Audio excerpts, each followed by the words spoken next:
welcome to the Earth Feels podcast. I'm Rose. And I'm Christine. Welcome to Earth Feels, the podcast for people feeling overwhelmed by the endlessly gloomy climate news. Where every week we have soul-based conversations about climate change and explore the idea that climate change may be happening for us as much as it is happening to us. If you are ready to shift your focus and secure the future for our kids and our grandkids, then this is the podcast for you. And yes, we do know how to spell.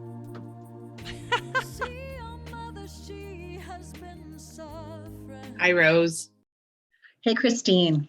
Welcome Happy to New Year. 2022. Yes, Happy New Year. And as we were just discussing, happy birthday week to us. I know. And as it happens, we share our birthday week with Greta Thunberg as well. Her birthday is January 3rd. Fellow Capricorns here. Yeah, that's right. We are climbing. We don't know quite where we're going, but we keep climbing.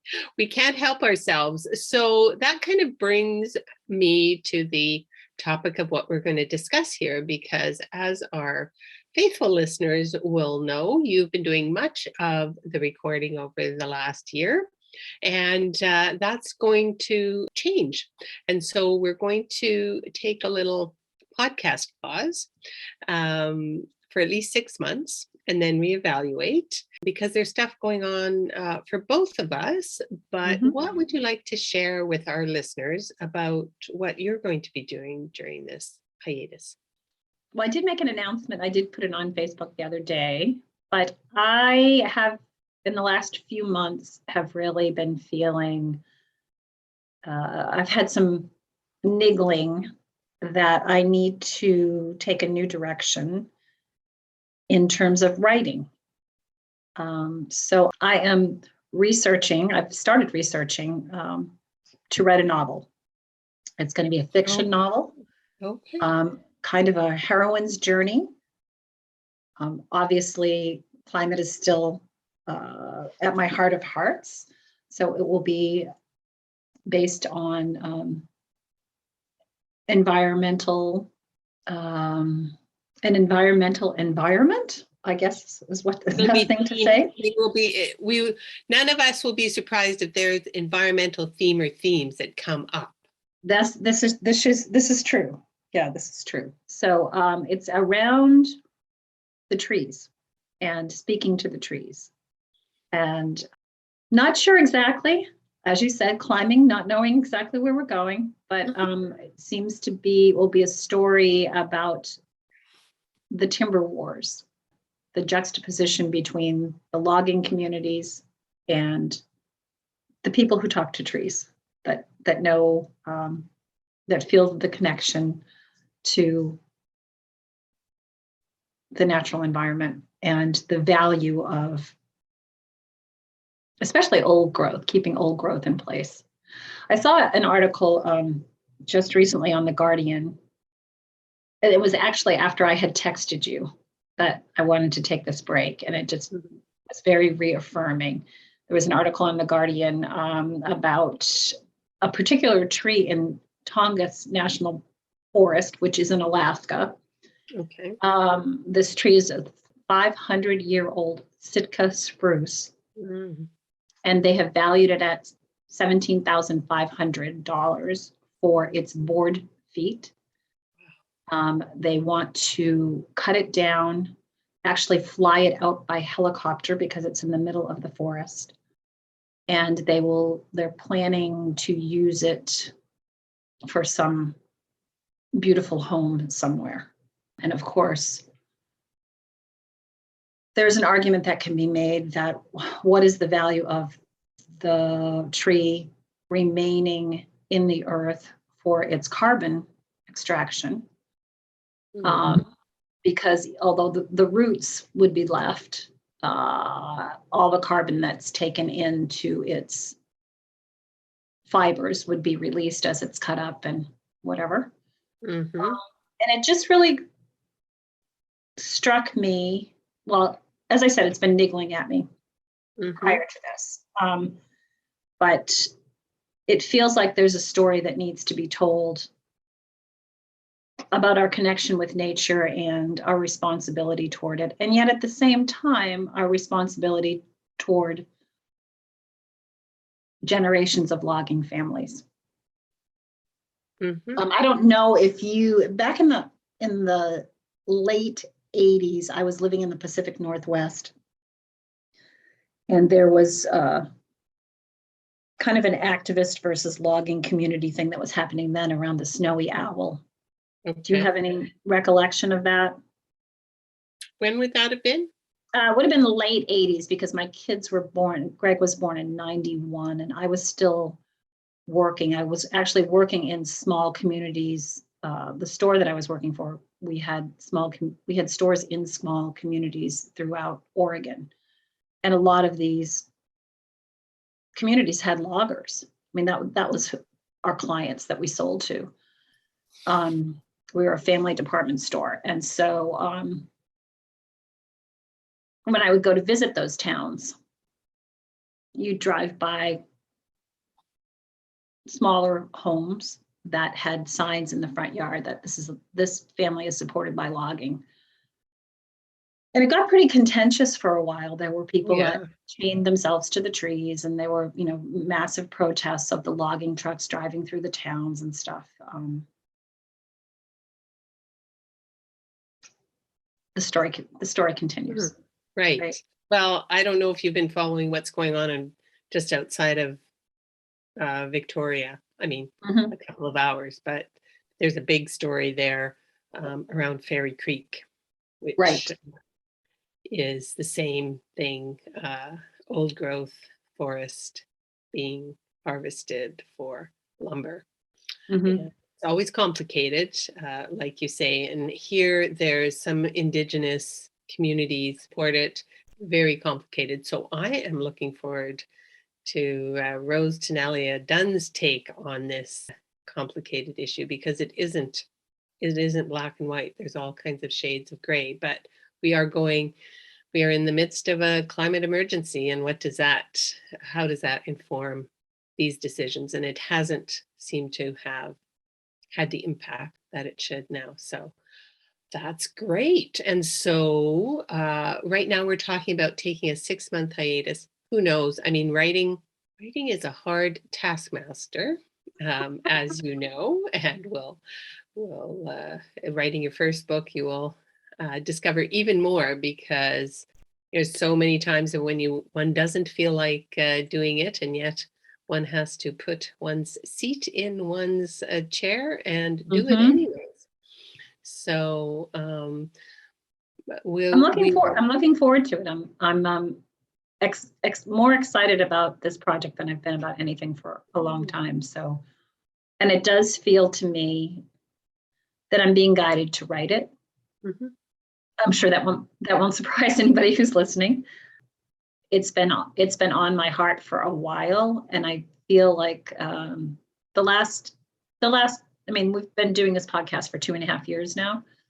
The last year has been pretty grueling, in that when we started, I really was naively thinking that when people had enough information, it would point them in the right direction, then they would automatically do what needed to be done. And I think as 2021 unfolded, and was heavy for a lot of us, it really just was difficult to keep hopeful, because we have the facts. We're inundated with the facts.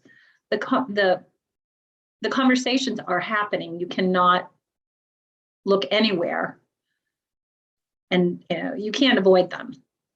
Don't look up. Don't look up. That's.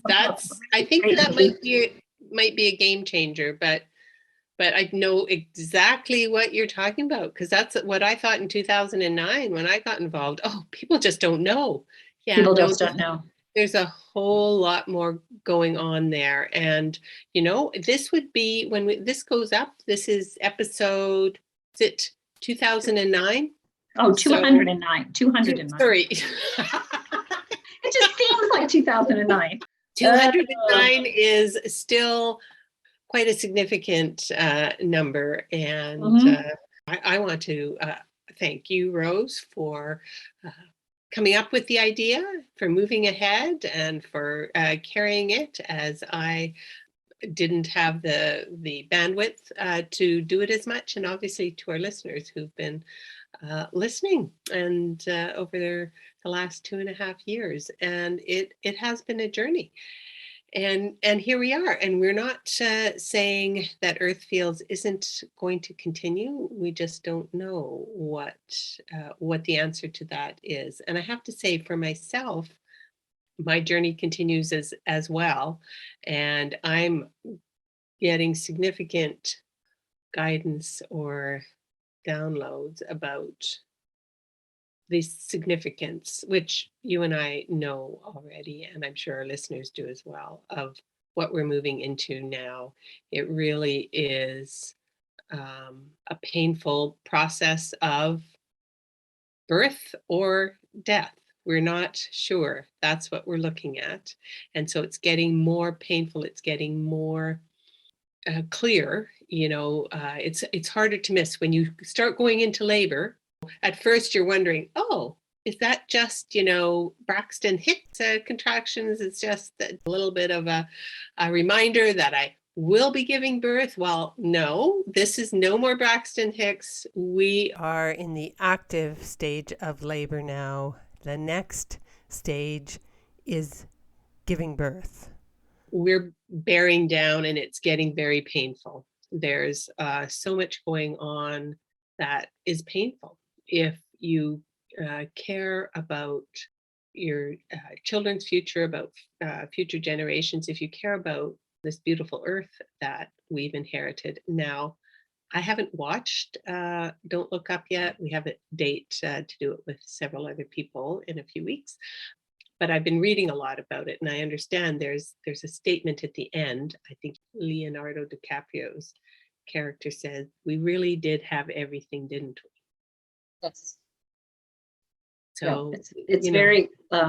We watched it last weekend, and it's very poignant to the time. And kudos to Leo and the entire cast, because they are bringing the conversation to the forefront. It's at the forefront, but they're making people really discuss.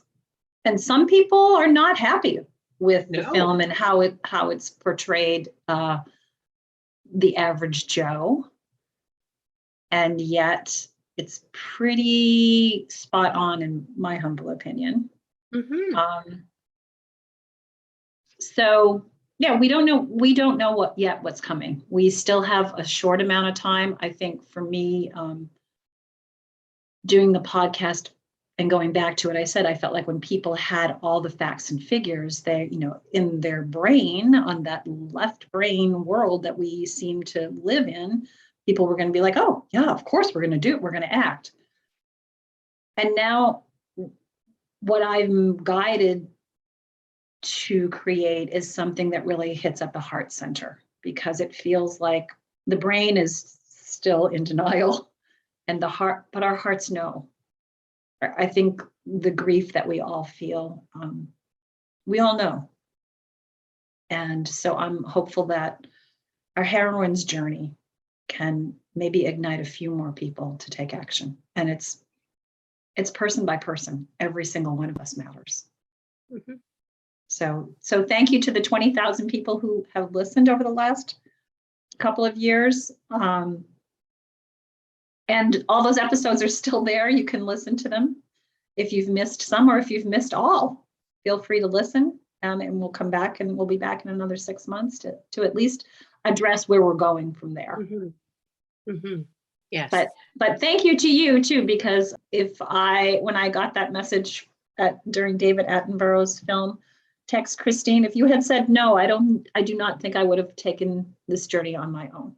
So I appreciate your guidance and your expertise and your wisdom. Thanks. Well, I again, it's something that we needed to do together. Not, Yeah.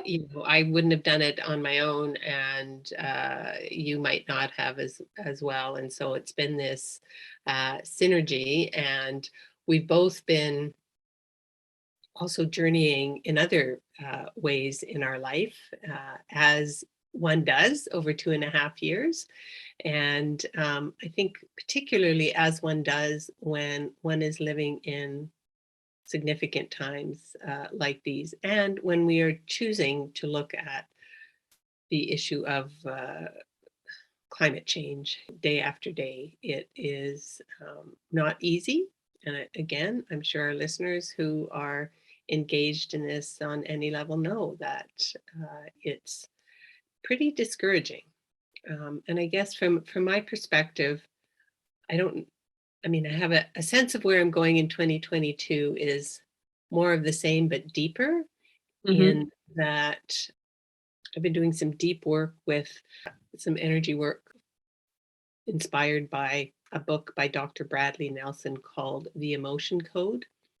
And he's a chiropractor, I believe, who this book is, I don't know, maybe 5 or 6 years old, but for years in his practice, he found that he could help people, but it was limited until he began to realize that we all have trapped emotions in our energetically.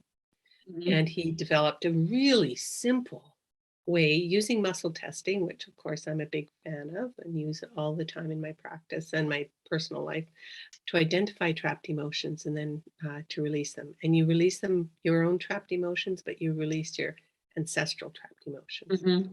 So I've been doing this very intensively for about 2 months for myself and also for my clients. And I can tell you for myself, it's getting deeper and deeper, and uh, releasing like 100 generations of maternal line of hopelessness, that Mm-hmm. kind of thing. And so for me, and I've for me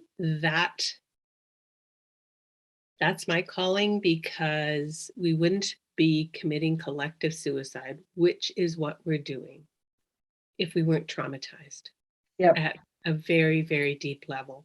Mm-hmm. And we can't address it with the tools that have gotten us into this crisis, which is just thinking. Einstein. Which is just thinking. Exactly. Yeah. It's that patriarchal paradigm. And interestingly enough, how valued are feelings in the patriarchy? Not Not. at all. And Mhm. so why do we all have repressed feelings? Why do we have repressed feelings? Why do our fathers, grandfathers, great-grandfathers, great-great-grandfathers? I can tell you that the clearing that I do almost always is with the paternal line. Mhm. And what comes up to clear in the maternal line is hopelessness, lack of self-esteem. But there's so much more of a burden in the paternal line that we're all inheriting. It doesn't matter Mhm. necessarily, because Mhm. I've got 3 brothers, but I still inherited crap from my Of course. paternal Yeah. line. Of course. And there's also a book called, coincidentally, I'm working with the emotion codes, and I've just found this book called The Energy Codes, which is by Dr. Sue Morter. Jill Bolte Taylor writes the intro to that, and Mhm. I'm sure everybody is aware, most people aware of Jill Bolte Taylor, who she was a Stroke. brain Yeah. scientist, and she had the stroke at age 39. And this physician, or this chiropractor, helped her recover from that. Nice. And she also talks about how this is the time we have to recognize we are spiritual beings having this physical experience, and we actually have to embody that and live our lives as if we are beings of light, which we are. And in fact, our neurons, when they synapse, they actually do emit Flash. photons of light.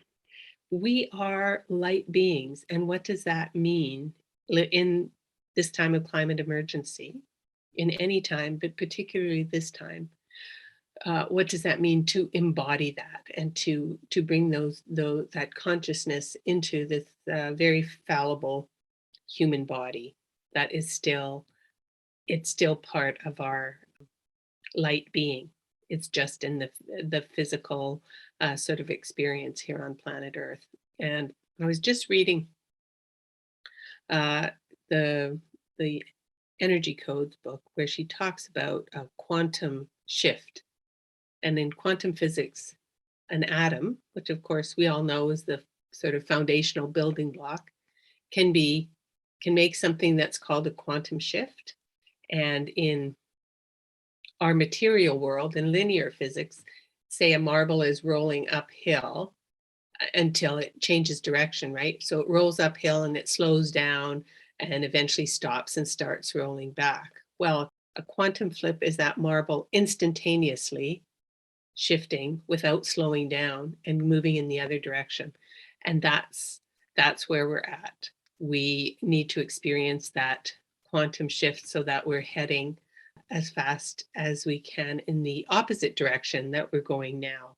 And that's what will change the experience. That's what will change our climate emergency. That's what will change this divide between the rich and the poor. That's where we're at. We've got, what, 7 years left? It feels like if the last 2 years is any indication, I mean, time is not anchored in reality. I mean, I don't know where the last 2 years have gone. Do you? Can you remember much about the last 2 years? It's been intense. Mm-hmm. In some ways, it's been a long 2 years, and in some ways, it's been a short 2 years. Exactly.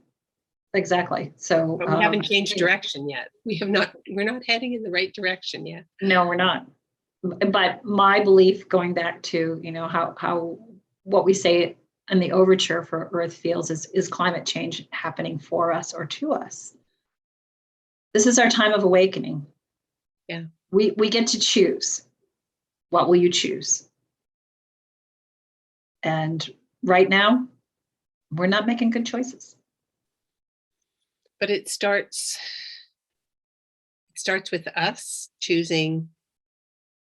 And really, and you've said this a lot over the 209 episodes, that you can't focus just on what needs to change. You really need to focus on the new world.